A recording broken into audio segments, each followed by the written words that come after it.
Xitoy Tashqi ishlar ministrligi bayonot e'lon qilib, Amerika prezidenti Donald Trampning Sharqi Turkistonda Uyg'urlarga qartilgan besim siyosati sababidan Xitoy amaldorlarini jazolash talab qilingan qonun loyihasini tasdiqlaganligi qattiq inkos qaytardi. Sharqi Turkistonning Xitoyning davlat ichi masalasi ekanligi va chet ellarning aralashishiga yo'l qo'yilmaydiganligi ta'kidlangan bayonotda biz Amerikani yana bir qatim xatoligini jiddiy tuzatishga va Xitoyning ichki ishlariga aralashishni maqsad qilgan aloqador qonun loyihasidan voz kechishga chaqiramiz. Bo'lmasa Xitoy buningga qat'iy qarshi turdi. Amerika buningdan keyin kelib chiqadigan barliq oqibatlarga ega bo'lish kerak deyildi. Bayonotda yana bu qonunning Xitoyning atalmish Xinjiang siyosatiga yomon g'arazda hujum qilganligi tilga ilingan bo'lib, Xitoyning ichki ishlariga aralashishi bilan birga xalqaro qonun va xalqaro munosabatning asosiy qoidalariga muxoliflik qilganligi o'tirg'a qo'yilgan. Trump oldingi kuni Xitoyning Sharqi Turkistondagi Uyg'ur va boshqa musulmonlarga qartilgan kishilik huquq dafsandichiligini ayblaydigan va bir qism Xitoy amaldorlariga jazo yurgizish tashabbus qilingan qonun loyihasiga imzo qo'ygan edi.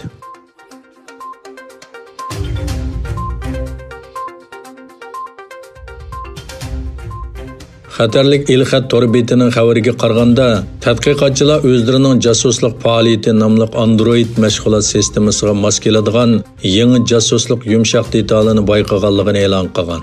Bu jasuslik detalining saxta tor bekatlar orqali dongliq tor bekatlarga va nishonlangan kishilarga qarata mudofiasiz tor uskunlardan uchur o'g'irlash uchun yangi ko'znak echib jasuslik faoliyatlari elib boradiganligi, asosligi Uyg'ur shohidlarini nishon qilganligi o'tirg'a qo'yilgan. Bu yumshoq detal aprelda Chiront Mikro nomli shirkat tarafidan bayqalgan bo'lsa-mu, lekin 3 yildan buyon aktiv ekanligi ma'lum bo'lgan.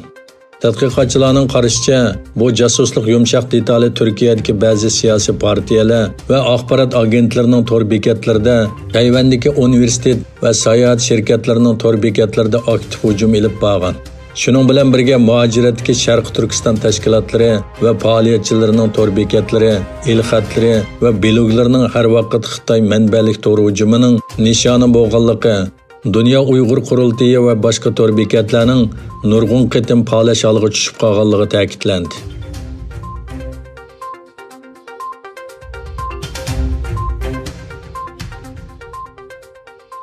Amerika Tashqi ishlar ministri Mike Pompeo bilan ko'rishgan Xitoy Kompartiyasining yuqori darajalik amaldori Yang Jiechi Amerikadan Hong Kong, Sharqi Turkiston va Tayvan masalalariga aralashishni oxirlashtirishni talab qildi. Dunyodagi ikki chong iqtisodiy gavdaning yuqori darajalik amaldorlari chorshanba kuni Amerikaning Hawaii shtatida 100 turani ko'rishdi. Bu yig'in ikki davlat Xitoyning Hong Kongda ijro qilish uchun davlat bexatarlik qonunini ma'qullashi va Wuhan virusi yuqumi sababli ixtilofga tushib qolgan bir paytda o'tkazildi. Xitoy diplomatiya ministrligining bayonotiga qaraganda, Yang Jiechi Washingtondan Hong Kong, Tayvan va Sharqi Turkistonga aralashishni oxirlashtirib, ikki davlat munosabatini yaxshilashga tirishishni talab qilgan. Amerika Tashqi ishlar ministrligining bayonotchisi Morgan Ortagus bayonotida Pompeoning ikki davlatning o'zaro munosabatini ta'kidlaganligi o'tirg'a qo'yildi.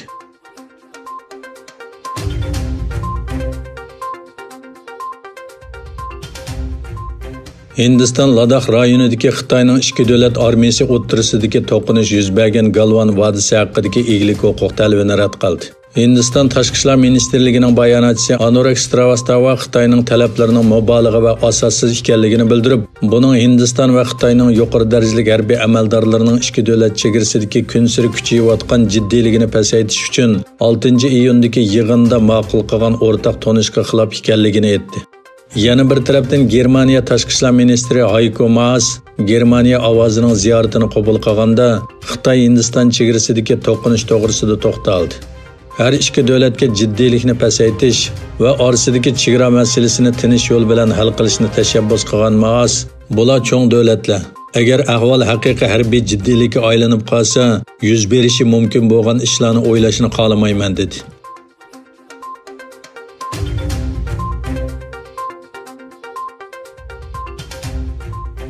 Iran Suriyadagi Bashar al-Assad hokimiyatining Amerikaning embargo tizimligiga kirgizishni aybladi. İran Tashqi ishlar ministerligining bayonotchisi Abbas Mosevi yozma bayonotida Amerikaning Qaysar Suriya fuqarolarini qo'g'dash qonuniga asosan Bashar al-Asad va uning ayoli qatorliq 39 nafar yuqori darajali Suriya amaldori va organni jazo tizimligiga kirgizishning xalqaro qonun va kishilik huquqqa qarshi ekanligini o'tirg'i qo'ydi. U jazoga qaramay Iranning Bashar al-Asad hokimiyati bilan bo'lgan iqtisodiy munosabatini davomli kuchaytirganligini aytdi.